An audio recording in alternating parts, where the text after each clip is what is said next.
Click. Thank you, baby. Oh, man. So, incident report number? He's getting it for you. All right, thank you. 37, Say the whole number, please. 21, 37. Cool. Yeah. Please just edit. Yeah. What about, I got a question for you since you're the cop here. I got video inside. You'd probably love to see it. I don't want to. Yeah. Yeah. What about, I got a question for you since you're the cop here.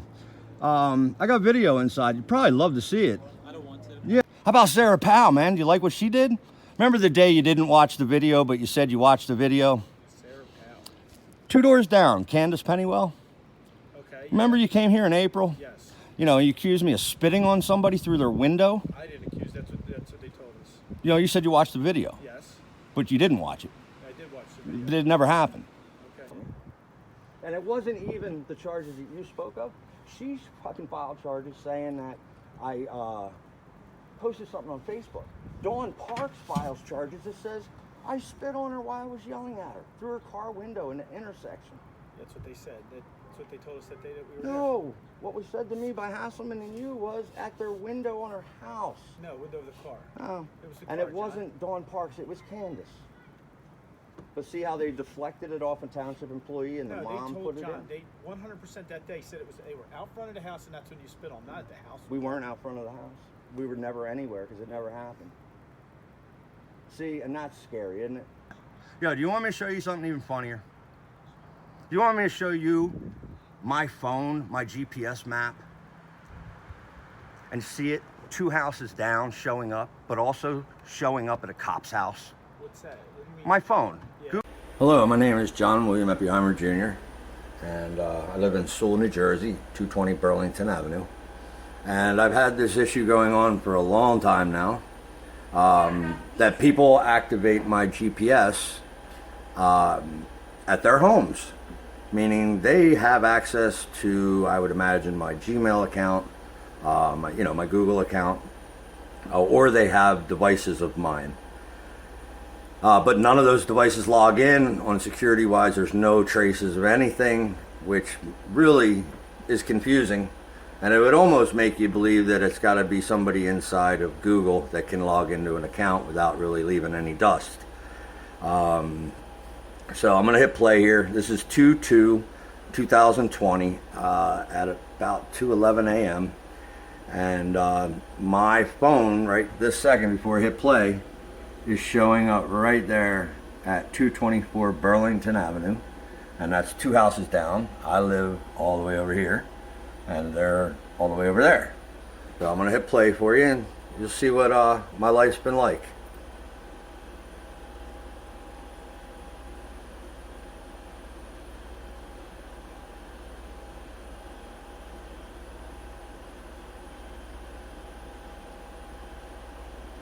And what's interesting is it walks along like the back of the house right now. Then you'll see it goes indoors and goes up into the house and then goes through. So it seems, I've never had Google Maps be really that inaccurate, 10, 15 feet maybe. And now I am at home on my computer, desktop computer, recording. I'm at home right now watching this right now live. You know, it's not live today while I'm talking to you, but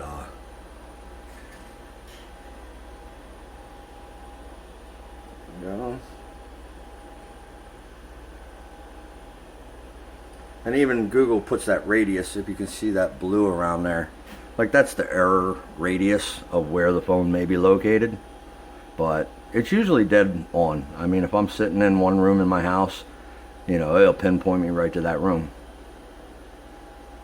So, you know, I mean, it would take somebody, I believe, that works at Google to do it.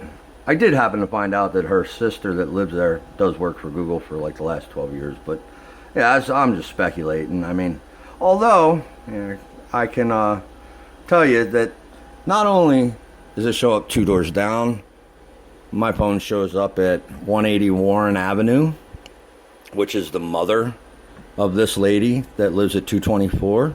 Also, the mother is very good friends with my wife that just put me through a horrible divorce.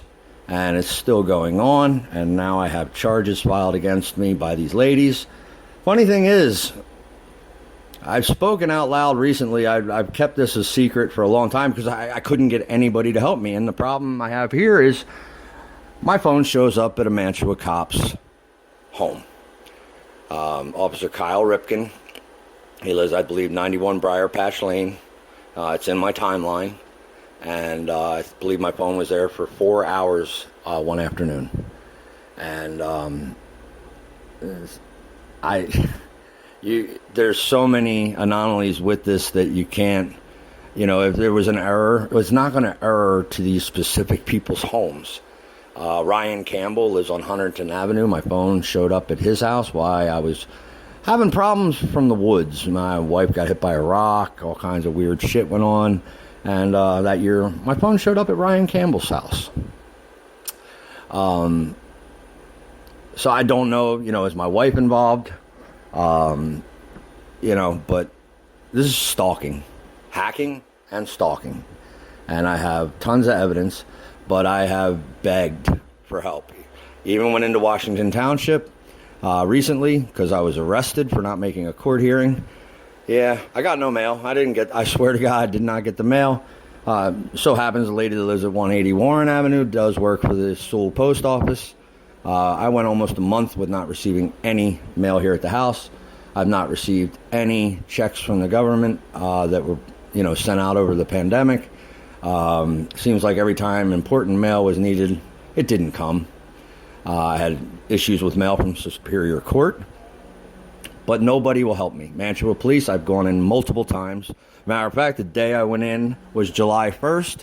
I had on my iPad the video of this. I wanted to speak to an officer, and instead I found out I had a bench warrant out for my arrest for $3,000 cash bail for missing court, and no 10%, no nothing. They gave me 45 minutes to come up with $3,000 cash, or I was going to county for the long weekend.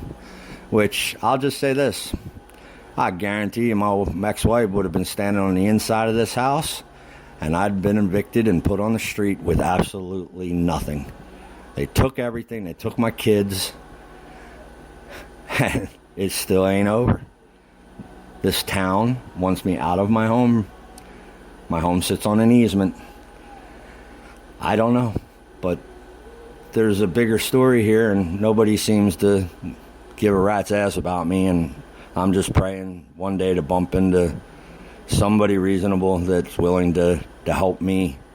I feel I'm a very tolerable person. I put up with a lot, and I maintain a steady mind, and I do my best. Depression hurts. I struggle to even fight this fight and care. I'm tired. This has been years. I'm a tired man. But, yep, I just wanted to show you my world, and it's a lot of fun when you watch your phone and walk around other people's homes while you're sitting in your own home. And it's wrong, because if they're in your Google account, it means they can listen to you and pretty much know what the hell you're doing. And also recently, they gave me a gift. They actually, in my Google Photos, they actually deleted over a full solid year of my photos and videos and edited some of my videos for me and removed clips out of them that were important. But I'm no freaking fool. I have backup on backup on backup on backup. I may even have some thumb drives hiding under a tractor trailer that I know the number, and eventually they'll come back in town and I'll grab them thumb drives. I'm not giving up. I pray to God somebody will help me, and this shit's wrong. No man deserves to have to look over his shoulder every freaking day, because they've taken my life. Over 2.5 years now, I ain't seen my boys, and they were my my best friends. And my wife did drugs with them. I caught her, and Mantua Police decided they were going to lock me up, torture me, and she got out of here scot-free. And it's now been almost 3 years of hell. But I'm not giving up. I pray. Thanks for listening. Bye.